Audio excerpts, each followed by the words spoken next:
நாம் சின்ன வயசுலேருந்து நிறைய படங்கள் பார்த்துருப்போம். அந்த படத்துல எல்லாமே சே இந்த சீன் இப்படி ஆகிடுச்சேடா அப்படின்னு நம்ம சின்ன வயசில் ரொம்பவே ஃபீல் பண்ணியிருப்போம். அந்த மாதிரி படங்கள் தான் இன்றைக்கி நான் பொறுக்கி போட்டு எடுத்துன்னு வந்திருக்கேன்.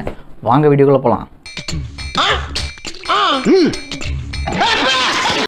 ஃபஸ்ட்டு நம்ம பார்க்க போகிற படம் என்னென்னு பார்த்தீங்கன்னா கஜினி.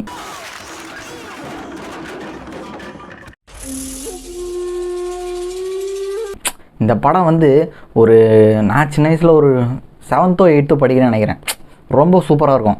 ஏஆர் முருகதாஸ் படைப்பிலே இது ஒரு தனித்துவமான படம்னு கூட நான் சொல்லுவேன்.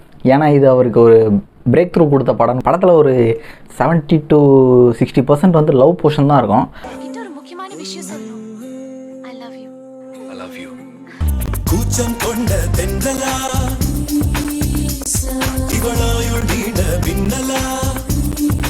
அந்த லவ் போர்ஷன் பார்த்தீங்கன்னா சூர்யாவுக்கும் அசினுக்கும் உண்டான அந்த கெமிஸ்ட்ரி ரொம்பவே சூப்பராக இருக்கும்.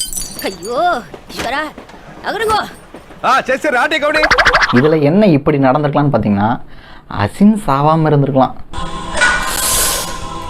கிளைமேக்ஸில் அவங்க கோமாலேருந்து மீண்டு வரா மாதிரி ஏதாவது வச்சுருந்துருக்கலாம். உண்மையாகவே அந்த கெமிஸ்ட்ரி ரொம்ப சூப்பராக இருந்தது. மனசுடைஞ்சு போயிட்டார் இருக்காதா பின்னே. லிஸ்ட்டில் அடுத்ததாக பார்க்க போகிற படம் என்னன்னு பார்த்தீங்கன்னா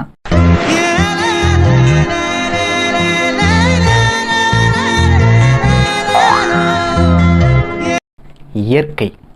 இந்த பிஜிஎம் எல்லாருக்கும் ஒரு ஃபேவரட்டான பிஜிஎம் கூட நான் சொல்லுவேன்.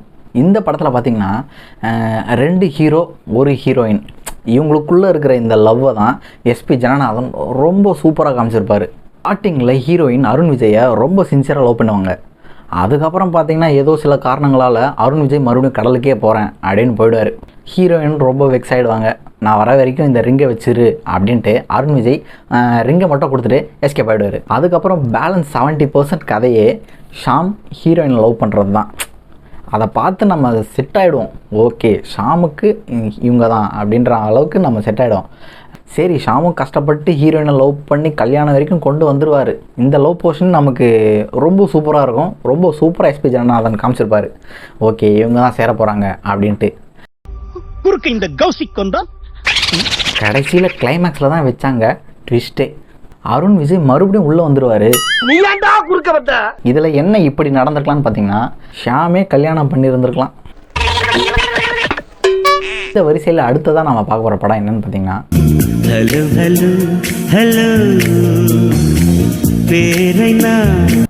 மோனிசா என் மோனாலிசா. ஹீரோயினுக்கு தெரியாமையே விரட்டி ஃபோன்லேயே லவ் பண்ணுவார். இந்த படத்தெல்லாம் கேடிவியில் பார்க்கும்போது அவ்வளோ சூப்பராக இருக்கும். படத்தோட கிளைமேக்ஸை பார்த்தீங்கன்னா ஹீரோவை பார்க்குறதுக்குள்ளே பைக் ஆக்சிடெண்ட்டில் போயிடுவார். அந்த கிளைமேக்ஸை பார்த்தீங்கன்னா காதல் தேடி வாழ்ந்த காளை கை கூடி வந்த வேளை, காதல் தேடி வாழ்ந்த காளை கை கூடி வந்த வேளை, பார்க்க வந்தாள் ரோஜா மாலை.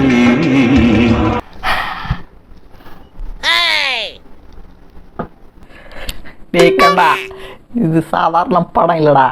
இது படம் இல்லை, இது ஒரு காவியம். உண்மையிலே இது காவியம்தான். என்னடா தெரியும் உனக்கு? இந்த படத்தை பற்றி என்ன தெரியும்? சேர்ந்துருக்கிறது மட்டும் காதல் இல்லைடா.